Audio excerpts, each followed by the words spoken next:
ہماری زندگی کے اندر ایک اہم پہلو جس سے ہم بڑی تکلیف کا شکار ہو جاتے ہیں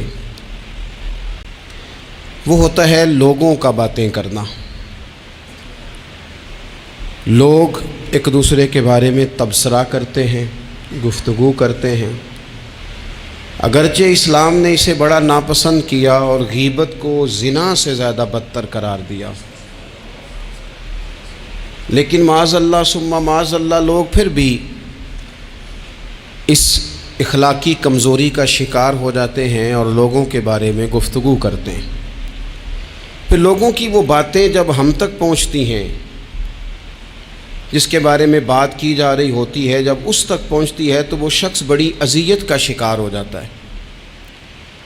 آپ قرآن مجید فرقان حمید کو دیکھیں تو اللہ تعالیٰ نے قرآن مجید میں فرمایا کہ وَإِذَا قِيلَ لَهُمْ آمِنُوا كَمَا آمَنَ النَّاسُ، جب منافقین سے کہا جائے کہ اس طرح ایمان لاؤ جس طرح کے باقی لوگ ایمان لائے ہیں، یعنی صحابہ کرام، قالوا تو وہ کہتے ہیں آنؤمنوا کما آمن السفہاء، ہم اس طرح ایمان لے آئیں جس طرح معاذ اللہ یہ بیوقوف ایمان لائے، ان کی طرح ایمان لے آئیں۔ الا انہم هم السفہاء، اللہ فرماتے ہیں خبردار ہو جاؤ یہی بیوقوف ہیں، ولکن لا یعلمون، لیکن یہ جانتے نہیں، انہیں اس بات کی خبر۔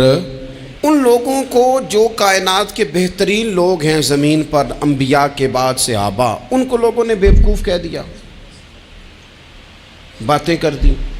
آپ قرآن مجید دیکھیے سورہ قلم کے اندر اللہ تبارک و تعالی نے اس بات کا بھی جواب ارشاد فرمایا ہے، جب لوگوں نے کہا تھا کہ معاذ اللہ حضور تو مجنون ہے، تو اللہ نے فرمایا محبوب آپ رب کے فضل سے مجنون نہیں ہیں، بلکہ اللہ نے آپ کو خلق عظیم کا مالک بنایا ہے۔ وَإِنَّكَ لَعَلَىٰ خُلُقٍ عَظِيمٍ، لوگ بات کرتے ہیں اور کر جاتے ہیں اور شوق رکھتے ہیں تبصرہ کرنے کا۔ تو میں نے بہت سارے لوگ ایسے زندگی میں دیکھے ہیں جو لوگوں کی باتوں کی وجہ سے اذیت میں آ گئے، تکلیف کا شکار ہو گئے۔ اور میں اور آپ تو کسی کھاتے میں نہیں، حضرت ابوبکر صدیق رضی اللہ تعالیٰ عنہ جیسے لوگ، افضل البشر بعد الانبیاء بالتحقیق حضرت صدیق اکبر۔ آپ قرآن مجید 30ویں پارے کی تلاوت میں یہ بات دیکھیں گے کہ جب حضرت ابوبکر صدیق نے غریب غلاموں کو خرید کر آزاد کرنا شروع کیا، حضرت بلال حبشی کو، حضرت عامر بن فہیرہ کو اور کچھ غلاموں کو خرید کر آزاد کیا، تو لوگ کہنے لگے کہ یہ بلال نے کبھی کوئی احسان کیا ہوگا ابو بکر پر، تبھی تو خرید کے آزاد کیا ہے، ورنہ کیا ضرورت تھی اتنے پیسے لگانے کی، کوئی تو بات ہوگی۔ اللہ تعالیٰ نے اس کا بھی قرآن مجید میں اعلان فرمایا ابو بکر نے جو کیا ہے رب کی رضا کے لیے کیا ہے۔ تو گفتگو کرنا، بات کرنا، لوگوں کا اتنا یہ خطرناک مزاج ہے، ایک جملہ کہہ کے لوگ سائڈ پہ ہو جاتے ہیں، بندہ بیچارہ ساری رات تڑپتا رہتا ہے، ایک فکرے کا تبصرہ کر کے لوگ کونے میں چھپ جاتے ہیں، اور کسی آدمی کے لیے وہ اسے سولی پہ لٹکا جاتے ہیں، اپنی زبان کے تیروں سے لوگ پریشان کرتے ہیں۔ پہلے تو اللہ سے یہ معافی مانگیں کہ رب اس جرم سے ہمیں محفوظ فرمائے۔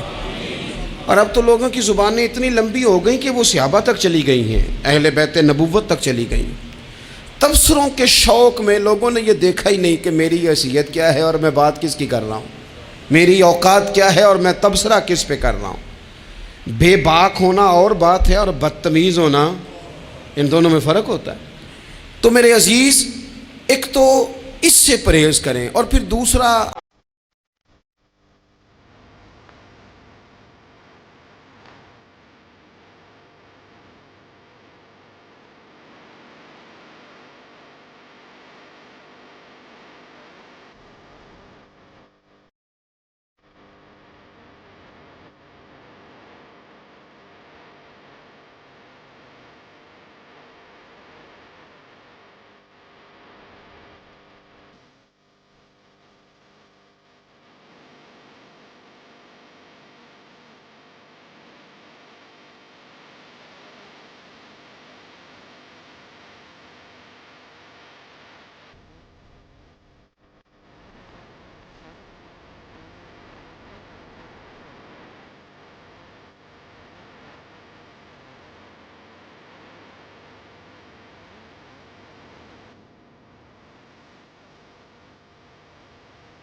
یہ تو کریں گے. اب ہوتا کیا ہے، ہم اس کا نفسیاتی اثر لیتے ہیں، ہم اس کا اثر لیتے ہیں. میں اکثر کہتا ہوں سارے لوگ ہی کانوں کے کچے ہوتے ہیں، کچھ تھوڑے زیادہ ہوتے ہیں، کچھ تھوڑے کم ہوتے ہیں. اور بعض لوگ کہتے ہیں اتنے لوگ فلانے بندے کی بات مانتے ہیں. تو میں نے کہا دنیا میں تو آج بھی کافر زیادہ ہیں، کافر زیادہ ہیں، شیطان کے پیروکار آج بھی. تو زیادہ ہونا کوئی حق کی دلیل ہے ہمیشہ؟ یہ کیا بات ہوئی کہ فلانے کی اتنے لوگ بات مانتے ہیں؟ یہاں تو میں نے یہ دیکھا ہے اس معاشرے میں کہ جھوٹے سے جھوٹا آدمی، اس کے بھی فالوور ہوتے ہیں. دغے باز سے دغے باز بندہ، اس کے بھی گویوں کے فالوور، اداکاروں کے فالوور، فلانے کے فالوور. اس کا یہ تو بھئی انسان کا مزاج ہے. ہر بندہ کانوں کا کچا ہے، کوئی تھوڑا زیادہ کچا ہے، کوئی تھوڑا کم کچا ہے. تو باتیں تو ہوگی، لوگ منہ میں زبان رکھتے ہیں تو گفتگو تو کریں گے. ابن حزم کہتے ہیں کہ مصر میں ایک تاجر بڑا کامیاب ہو گیا تھا، بڑا کامیاب تاجر ہو گیا. تو زندگی میں جتنے لوگ بھی کامیاب ہوتے ہیں ان سے حسد ہوتا ہے. اس سے بھی اس کے ارد گرد کے لوگوں نے حسد شروع کیا. اب تاجروں نے پلاننگ کی کہ اسے خراب کیسے کرنا ہے. وہ ایک دن اپنے گھر سے نکلا، سفید کرتا سفید پگڑی باندھ کے باہر. اب 5-6 لوگوں نے پہلے سے منصوبہ بندی کی ہوئی تھی. ایک صاحب اسے ملے، کہنے لگے ماشاءاللہ آج تو سفید کرتے پر سبز امامہ، سبز پگڑی بڑی ہی اچھی لگ رہی ہے. تو وہ ہنس کے کہنے لگا لگتا ہے آپ سو کے اٹھ کے آئے ہیں، پگڑی تو میری سفید ہے. اس نے کہا چلو پگڑی تو سبز ہی ہے، باقی آپ نہیں مانتے تو آپ کی مرضی. وہ آگے بڑھا. تو اب چونکہ پلاننگ تھی تو ایک شخص اور ملا. اس نے کہا کیا بات ہے، سفید کرتے پر آپ کا پیلے رنگ کا امامہ کیا جچتا ہے. اس نے کہا یار کو خدا کا خوف کر. ہنس کے کہا کیا ہو گیا، تیری اینک کا نمبر تو نہیں تبدیل ہونے والا ہوا؟ اور بھائی میں نے تو سفید کرتا اور سفید ہی امامہ باندھا ہے. اب 2-3 لوگوں کی دفعہ تو وہ مسکرایا، لیکن وہ ڈھیر سارے لوگوں نے منصوبہ بندی کی تھی. وہ جب چوتھے کے پاس گیا تو اس نے بھی کہا کہ کیا بات ہے سفید کرتے پر پیلے رنگ کے امامے کی. اس نے کہا پیلا کہاں ہے. اب وہ غصے ہونے لگا. اب وہ چھٹے کے پاس گیا تو اس نے کہا جناب کیا بات ہے سفید کرتا اور کالا امامہ. اب وہ غصے میں اتنا باولا ہوا کہ پہلے ہنسا پھر رویا، پھر اسے سمجھ نہ آئی کہ دکان کا تالا کس چابی سے میں نے کھولنا ہے. بس وہ شام ہوئی تو اس بیچارے کو بچوں نے روڑے مارنے شروع کر دیے. وہ اتنی تکلیف میں آ گیا کہ لوگ اسے پاگل کہنے لگے. کیوں؟ اس لیے کہ لوگ منصوبہ بندی، افواہ تھی نا کہ میری طبیعت خراب ہے، تو لوگوں نے حال پوچھ پوچھ کر بیمار کر دیا. لوگوں کی باتیں، لوگوں کے تبصرے، لوگوں کے کومنٹس. بولے امام شافعی، امام شافعی فرمانے لگے لوگوں کی باتیں پتھروں کی طرح ہوتی ہیں، یہ روڑوں کی طرح ہوتی ہیں. اگر انہیں کمر کے اوپر رکھ لو گے نا تو یہ تمہاری کمر توڑ دیں گی، اور اگر تم ان کو اپنے پیروں کے نیچے رکھ لو گے تو تمہارا قد اونچا ہو جائے گا. بس دنیا میں وہ لوگ پریشان ہوتے ہیں جو لوگوں کی باتوں کو کندھوں پر سوار کر لیتے، جو پیروں کے نیچے رکھے، جو پاؤں کے نیچے رکھے ان کا قد.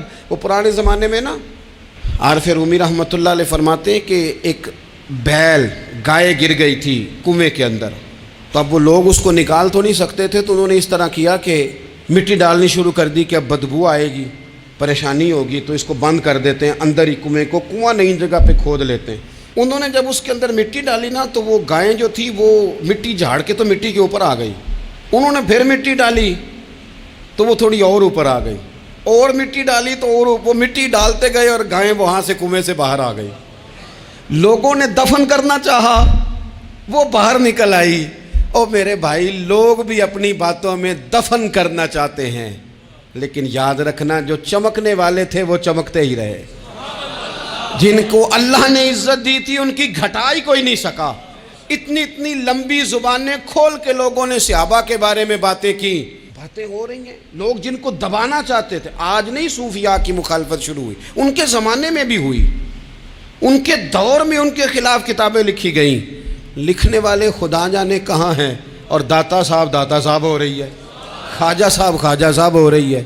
حضور غوث اعظم کے ان کے زمانے میں بھی ایسا نہیں ہوا کہ بڑی خوشی سے لوگوں نے آگے بڑھ کے پھول ڈالے ہوں. ان کے دور میں باقاعدہ جتھے تیار ہوئے، جتھے، اور پورا کام کیا گیا. اور ویسے بھی اگر کوئی شخص آپ کا مخالف ہی نہیں ہے تو پھر آپ کو چمکنے کا مزہ کیسے آئے گا؟ کوئی تو مخالف ہو نا، کوئی تو ہو نا جو کوئی بات کرے۔ دیکھیں نا، اگر اندھیرا نہ ہو، رات نہ ہو، تو بلب کی کوئی اہمیت رہ جائے گی؟ یہ چمکتا ہی تب ہے جب اندھیرا زیادہ ہوتا ہے۔ ہم کہتے ہیں اندھیرا ہو گیا، اور بھائی تجھے چمکنے کا موقع دیا ہے اندھیرے نے، تجھے اس نے عروج دیا، تندی باد مخالف سے نہ گھبرا اے عقاب، یہ تو چلتی ہے تجھے اونچا اڑانے کے لیے، تو باتوں سے پریشان نہ ہو۔ میں نے کہا کہ اگر آپ باتوں کا پہاڑ بنا کے اوپر سوار ہو جائیں گے نا تو قد اونچا کریں گی باتیں۔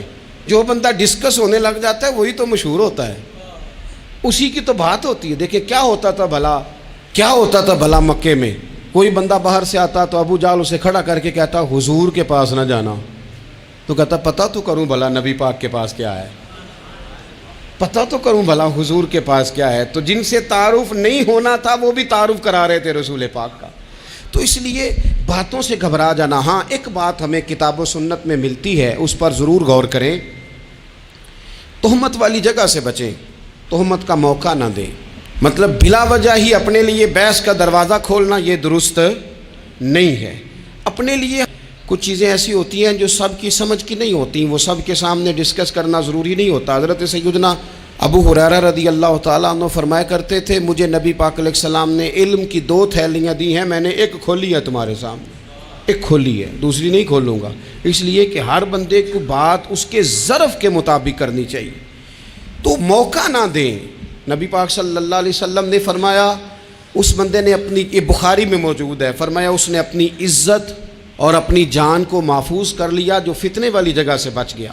جہاں تہمت لگ سکتی ہے اس جگہ سے بچیں، جان بوجھ کے لوگوں کو موقع نہ دیں باتیں کرنے کا، جان بوجھ کے موقع نہ دیں۔ جامع ترمذی کے اندر حدیث موجود ہے، حضرت سیدنا عمر فاروق رضی اللہ تعالیٰ عنہ نے ایک موقع پر اجازت مانگی تھی نبی پاک صلی اللہ علیہ وسلم سے۔ عرض کیا یا رسول اللہ صلی اللہ علیہ وسلم، مجھے آپ اجازت دے دیں، میں عبداللہ بن ابی سلول کی گردن اڑا دوں، یہ منافق بار بار آڑے آتا ہے، بار بار تکلیف دیتا ہے، آپ مجھے اجازت دیں میں اسے قتل کر دوں۔ تو اب وہ چونکہ کلمہ پڑھتا تھا، ساتھ تو رہتا ہی تھا نا، بہت سارے لوگ اسے مسلمان جانتے تھے، تو حضرت سیدنا عمر فاروق رضی اللہ تعالیٰ عنہ نے اجازت چاہی، کہ یا رسول اللہ صلی اللہ علیہ وسلم اگر آپ مجھے اجازت دے دیں، یہ ترمذی میں موجود ہے، یعنی آپ اس جگہ سے بچیں جہاں تہمت لگ سکتی ہے، جہاں بلا وجہ کسی شخص کو شر پھیلانے کا موقع مل سکتا ہے۔ یا رسول اللہ مجھے اجازت دے میں عبداللہ بن ابی سلول کی گردن اڑا دوں۔ تو نبی پاک صلی اللہ علیہ وسلم نے فرمایا کہ عمر، اگر میں تمہیں ایسا کرنے کی اجازت دوں گا تو لوگ کہیں گے کہ وہ اپنے قریبیوں کو انہوں نے مروانا شروع کر دیا ہے، ساتھ والوں کو ہی مروانا شروع، لوگ تو اسے مسلمان سمجھتے ہیں نا۔ تہمت والی جگہ سے، بلکہ بخاری شریف میں اسی طرز کا ایک اور پیغام بھی ہمارے لیے موجود ہے۔ یہ جو حرم شریف آج ہمارے سامنے ہے نا، بیت اللہ شریف، اس میں ایک پیچھے مقام ہے جس کو حتیم کہا جاتا ہے، یہ خانہ کعبہ کا حصہ ہے۔ حضور صلی اللہ علیہ وسلم کے اعلان نبوت سے پہلے جب قریش مکہ نے اسے تعمیر کیا نا دوبارہ سے، تو انہوں نے چندے کا کوئی اس طرح کا مزاج بنایا تھا کہ اس بندے سے پیسے لینے ہیں جس کے بالکل ہی جائز ہوں۔ اس ترتیب سے انہوں نے خانہ کعبہ کی تعمیر کی کہ پھر وہ ساری تعمیر نہ کر سکے، حتیم باہر رہ گیا۔ تو نبی پاک صلی اللہ علیہ وسلم نے ایک دن فرمایا، بخاری میں موجود ہے، حضور فرمانے لگے، عائشہ اگر تمہاری قوم جاہلیت کے قریب نہ ہوتی، کیونکہ ابھی قریب جاہلیت چھوٹی ہے نا، ابھی لوگوں نے کلمہ پڑھنا شروع کیا ہے، فرمایا اگر یہ جاہلیت کے قریب نہ ہوتے تو میں کعبے کو انہی بنیادوں پر دوبارہ بنا دیتا جن بنیادوں پر حضرت ابراہیم علیہ السلام نے بنایا تھا۔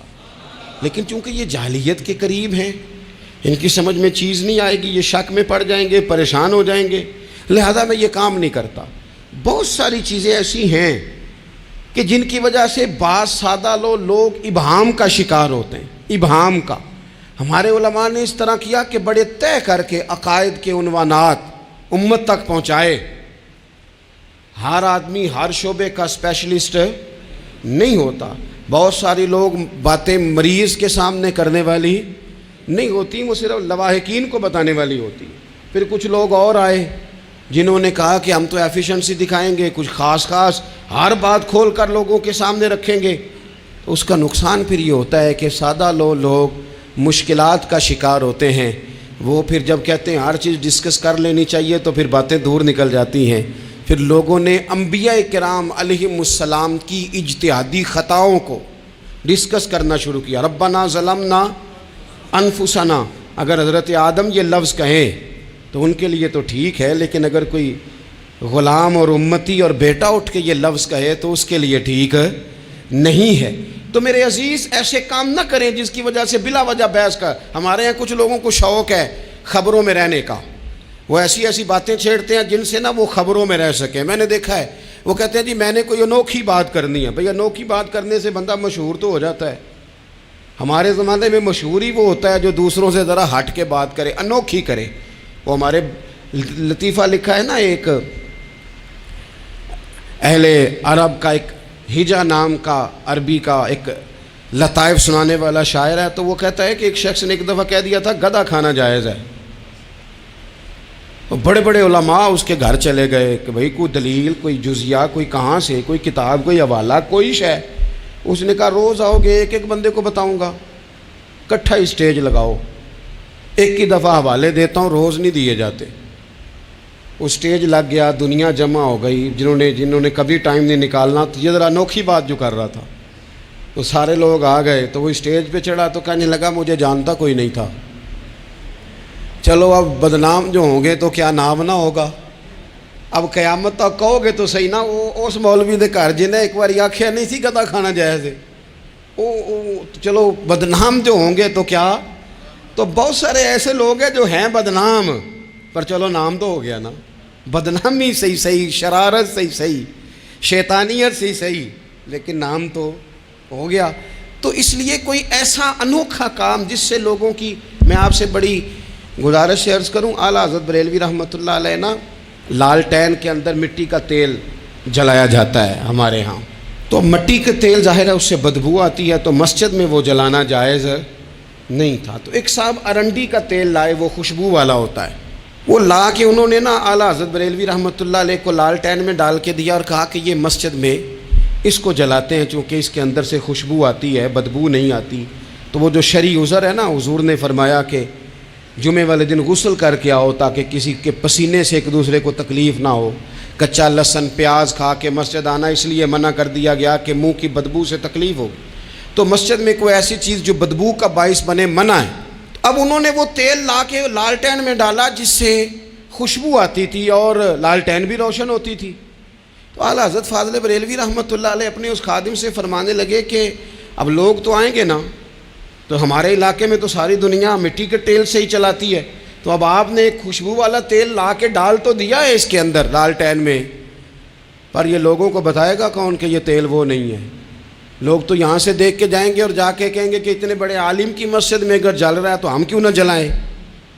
تو فرمانے لگے وہ شخص کے حضور پھر حال کیا ہے. فرمانے لگے آپ فرضوں کا سلام پھیر کے دعا سے پہلے لالٹین کے پاس کھڑے ہو جائیں اور جو بندہ گزرے اسے بتاتے جائیں کہ یہ مٹی کا تیل نہیں، یہ مٹی کا تیل نہیں، یہ مٹی کا تیل.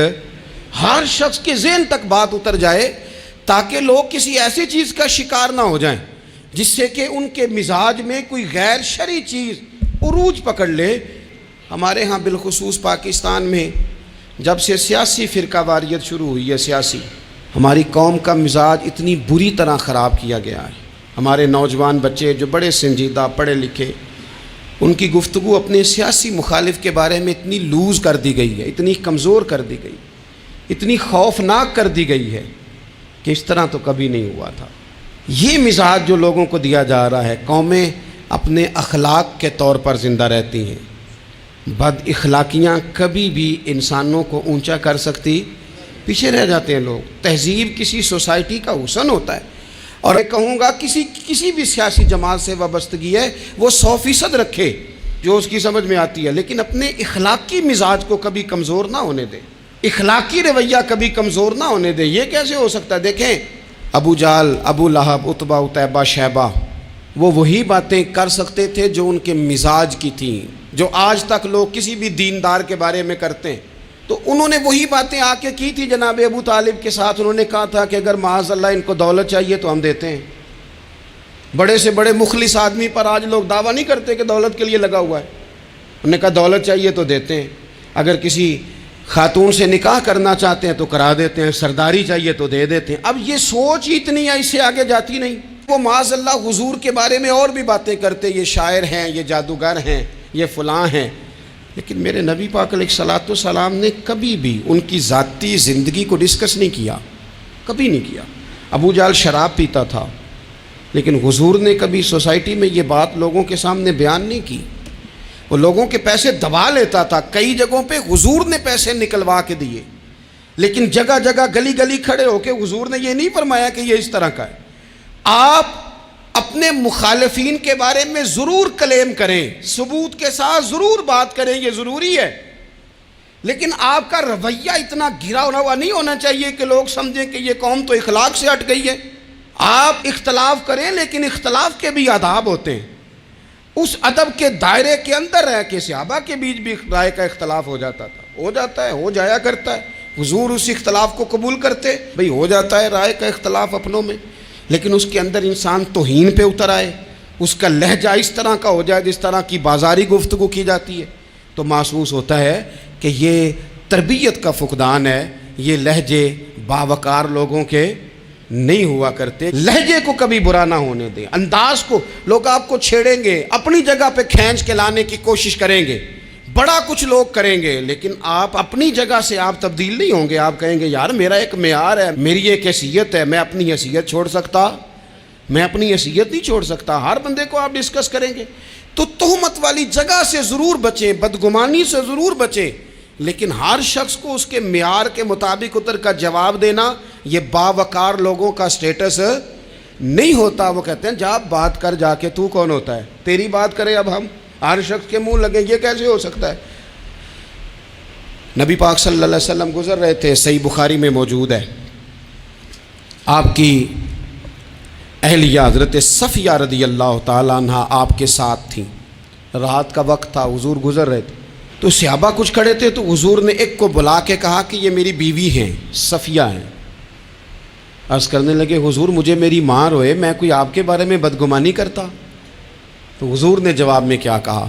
محبوب فرمانے لگے جس طرح رگوں میں خون گردش کرتا ہے نا، شیطان بھی اسی طرح ہی گردش کرتا ہے۔ گویا حضور بتا رہے ہیں کسی وقت بھی بدگمانی پیدا کر دیتا ہے۔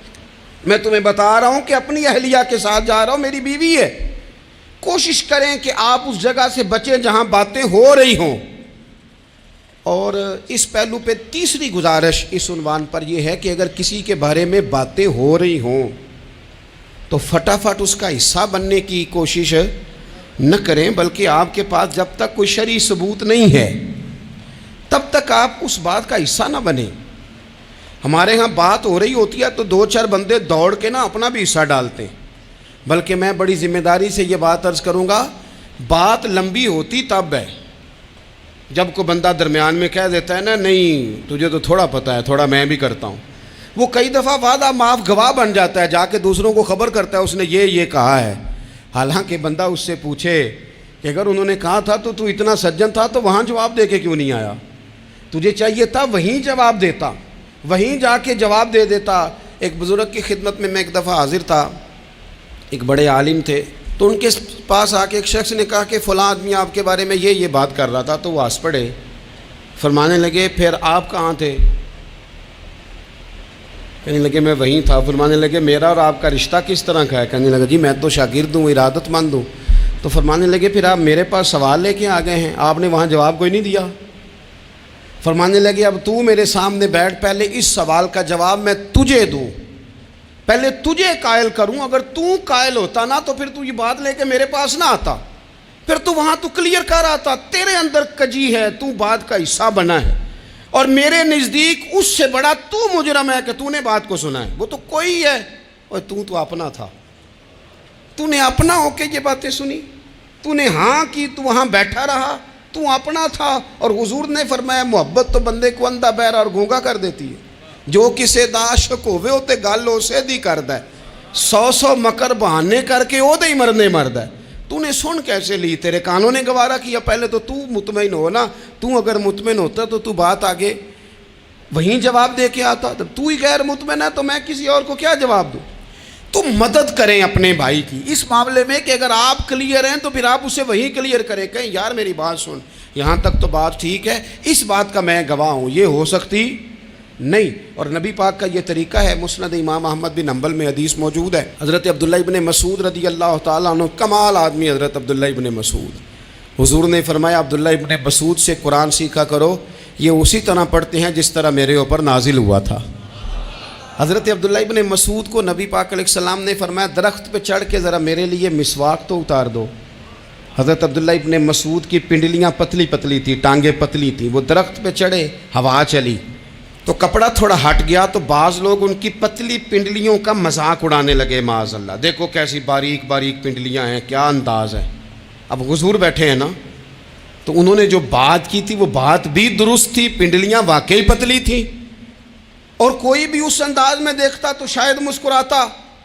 جب انہوں نے کہا نا دیکھو پتلی پنڈلیاں، تو حضور نے ہمارے لیے طریقہ کیا چھوڑا، ہمارے لیے سیرت کیا چھوڑی۔ حضور سید عالم فوراً ارشاد فرمانے لگے، نبی پاک فرمانے لگے چپ کرو، تم میرے عبداللہ کی پنڈلیوں کو پتلا پتلا کہہ رہے ہو نا، قیامت کے دن جب میزان لگے گا اور ان پنڈلیوں کا تمہیں وزن پتہ چلے گا، پھر پتہ چلے گا میرے عبداللہ کی شان کیا ہے۔ یہ بڑی وزنی پنڈلیاں ہوں گی، جب ان کا میزان پر وزن تو لگے تو آپ دفاع کریں۔